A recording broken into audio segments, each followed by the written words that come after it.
السلام علیکم دوستوں، امید ہے کہ آپ تمام خیریت سے ہوں گے۔ آج کا ویلاگ ایک ایسی تاریخی تبدیلی پر ہے جس نے نہ صرف خطے میں بلکہ عالمی سیاست میں بھی ہلچل مچا دی۔ وہ تبدیلی ہے سعودی عرب اور ایران کے درمیان تیزی سے بڑھتی ہوئی قربت۔ یہ وہ دو ممالک ہیں جن کے تعلقات ماضی میں سخت کشیدہ رہے، لیکن اب ان کے درمیان دوستانہ اور برادرانہ تعلقات کا فروغ دکھائی دے رہا ہے۔ آئیے سمجھتے ہیں کہ ایسا کیوں ہو رہا ہے اور اس کے پیچھے کون سے عوامل کار فرما ہیں، اور مستقبل میں یہ تبدیلیاں خطے کو کیسے متاثر کر سکتی ہیں۔ سعودی ولی عہد کا تبدیل ہوتا رویہ۔ دوستوں، سعودی ولی عہد محمد بن سلمان، جو کبھی ایران کے سخت ترین ناقد تھے، اب ایران کی سالمیت اور عزت کے حوالے سے کھل کر بات کر رہے ہیں۔ ان کے حالیہ بیان نے سب کو حیران کر دیا، جس میں انہوں نے کہا عالمی برادری اسرائیل پر زور ڈالے کہ وہ ایران کی سالمیت کا احترام کرے۔ یہ ایک بہت بڑی تبدیلی ہے، کیونکہ ماضی میں سعودی عرب اور ایران کے درمیان پراکسی وارز جاری رہی ہیں۔ ان پراکسی وارز نے ان دونوں ممالک کو بہت کمزور بھی کیا۔ غزہ کی صورتحال نے بھی اثر ڈالا ہے موجودہ منظرنامے پہ۔ غزہ میں جاری جنگ نے سعودی عرب کی عوام کو ڈیپلی متاثر کیا ہے۔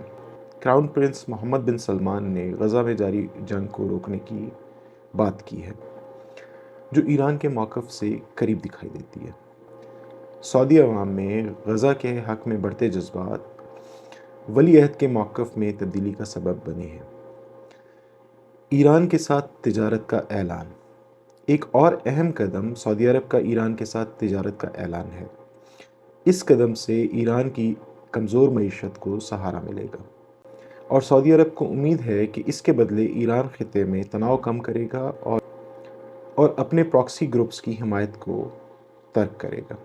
یہ قدم صرف سعودی عرب کے لیے نہیں بلکہ چین کے لیے بھی سکون کا باعث ہوگا، جو اس معاہدے میں ثالثی کا کردار ادا کر چکا ہے۔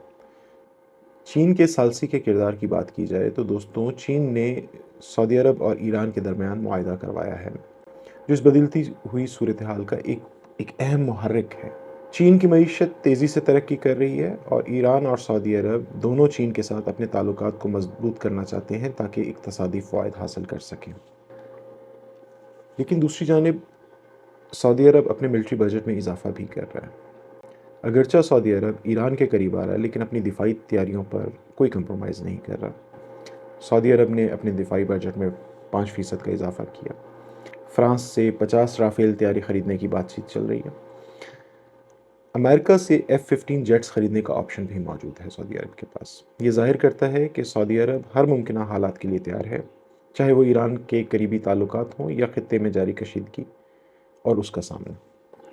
کیا یہ ایک حکمت عملی ہے، ایک اسٹریٹجی ہے؟ سعودی عرب کے ایران کے قریب آنے کی ایک ممکنہ وجہ یہ بھی ہو سکتی ہے کہ محمد بن سلمان امریکہ کے ساتھ تعلقات بہتر بنانے کے لیے اس حکمت عملی کو اختیار کر رہے ہیں، اور اپنے ایران کے ساتھ بڑھتے ہوئے تعلقات کو وہ امریکہ کے ساتھ تعلقات میں ایک ٹرمپ کارڈ کے طور پہ استعمال کر سکتے ہیں۔ ایران کے ساتھ سعودی عرب کے یہ تعلقات سعودی عرب کے لیے ایک بارگیننگ ٹول بھی ثابت ہو سکتے ہیں۔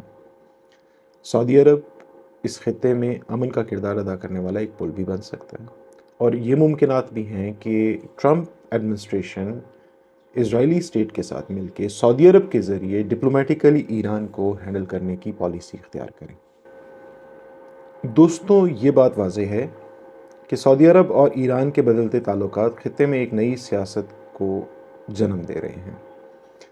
کیا یہ دیرپا امن کی جانب واقعی ایک قدم ہوگا، یا محض اقتصادی اور سیاسی فوائد حاصل کرنے کا ایک ذریعہ؟